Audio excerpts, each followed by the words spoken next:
پی میں دہشت گردی جو ہیں 25 سال سے ہیں، ہمارے علاقے میں ہے، جنگ جاری ہے اور لوگوں نے اسلحہ اٹھایا ہے۔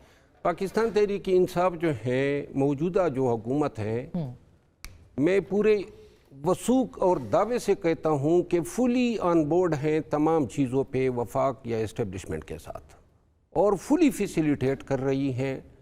آپ نے کبھی آج تک سنا ہے نئی حکومت آنے کے بعد کہ کسی ڈرون کی مذمت کی ہو؟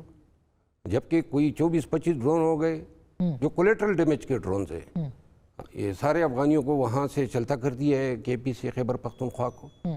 تیرا میں آپریشن ہو رہا ہے، صوبائی حکومت جو ہے وہ غلط بیانی سے کام لے رہی ہے کہ کوئی آپریشن نہیں ہو رہا ہے، باجوڑ میں ہے اور 2-3 اور علاقوں میں آپریشن کی تیاریاں ہو رہی ہے۔ یہ اچھی بات ہے، لیکن صرف پی ٹی آئی کے سوشل میڈیا کے ڈر سے یا عوام کو جو ہے اینٹی اسٹیبلشمنٹ نیریٹو دینے کے لیے جناب وہ ہر اس چیز کی مذمت کرتے ہیں جو پاکستان کو یا ریاست کو درکار ہوتی ہے، ضرورت ہوتی ہے۔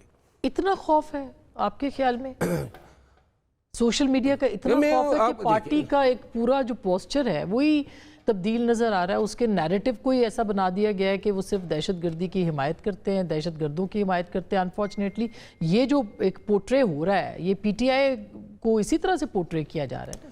بدقسمتی ہے جب چور اوچک کے بد کردار بد کماش قسم کے لوگ کوئی اور کماش نہ ڈھونڈ پائے اور یوٹیوبر بن جائے اور بیرون ملک بیٹھ جائے، جن میں سے رسوائے زمانہ شہباز گیل جنہوں نے خان کے موبائل فون چوری کیے۔ اب میں بدئی کے لوگوں کو کہنا چاہتا ہوں نا، خان کے الفاظ ہیں کہ اس شخص نے میرا موبائل فون اس میں سافٹ ویئر لگوا کے پریمیئر انٹیلیجنس ایجنسی کو دیا اور مجھے پتہ ہی نہیں تھا اور میرا فون ہیک ہو چکا تھا۔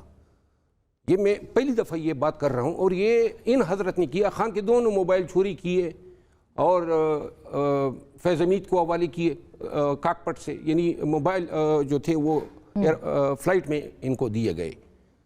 انہوں نے کیا کیا، سونے کا لوٹا جو کردار پور راہداری کے اناگوریشن پہ دیا گیا، بشرا بی بی کو پہنچانے کے نام پہ اس نے خود ہی یہ تو الزامات ہیں نا شیخ افضل کس طرح الزامات ہیں؟ ظاہر ہے کہ اب ہم تصدیق تو نہیں کر سکتے۔ کس طرح نہیں کر سکتے ہیں؟ وہ سکھ کمیونٹی کے لوگ آج بھی زندہ ہیں۔ وہ تقریب جو ہوئی تھی وہ لوٹا برداری کی یا جو لوٹا دیا جا رہا تھا، یہ ساری چیزیں جو ہیں وہ ریکارڈ کا حصہ ہے۔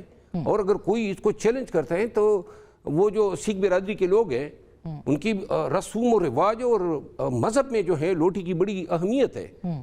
پھر اور تو چھوڑے نا، خان کی بہن ڈاکٹر عظمیٰ کو انہوں نے 5 کروڑ روپے کا جو ہے ٹیکہ لگایا، اور یہ ایک ضلع ہے ساؤتھ پنجاب میں مظفر آباد کے ساتھ، لیا مظفر گڑھ کے ساتھ، مظفر گڑھ کے ساتھ لیا میں اس نے زمین خریدوانے کے بہانے جائے نا کوئی خان کی بہن سے پوچھ لے۔ اب شیخ افضل 11 لوگ، ایک منٹ جی، 11 لوگ ہمارے خان کے قریب ترین لوگ جو بزنس کمیونٹی سے تھے، جب یہ گرفتار ہوا سب وہ 11 لوگ پکڑے گئے، آج تک تائب ہیں پی ٹی آئی سے۔ دبئی میں ایک ہمارے خان کے بڑے قریبی تھے عمران چودھری، مگر خان صاحب ان کے اوپر اعتماد بھی کرتے ہیں۔ کون سا اعتماد خان نے کیا ہے؟ کبھی کسی صحافی نے سوال کیا ہے ان کے حوالے سے؟ یہ تو خود سلمان اکرم راجہ کا سہارا لے کے کہیں ایک پارٹی کمیٹی میں گھس جاتا ہے۔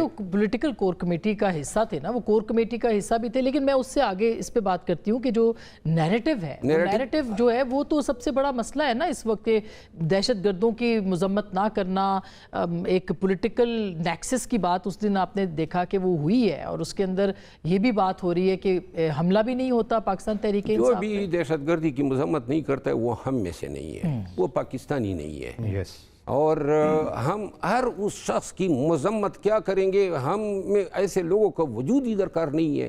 پاکستان کی سرزمین پہ کیا کشت خون کا بازار گرم ہے 24 سال سے، اور ہم مذمت تک نہ کریں۔ اگر کسی بھی پارٹی کا، کسی سوشل میڈیا ٹیم کا یہ نیریٹو ہے تو پھر بہتر ہے کہ ایسے لوگ جا کے ہندوستان میں پھنس جائیں۔ آج بیرسٹر گوہر صاحب نے تو مذمت کی ہے، آج بیرسٹر گوہر جو ہے اور پی ٹی آئی جو ہے، میں سمجھتا ہوں کہ ایک محب وطن جماعت ہے، یہ ایسے لوگ یا چند عناصر جو صرف ڈالر کمانے کے چکر میں انہوں نے پی ٹی آئی کی شناخت کو مسخ کیا ہوا ہے، اور بدقسمتی ہے کہ کردار جو ہے نا وہ جب دلال بن جائے نا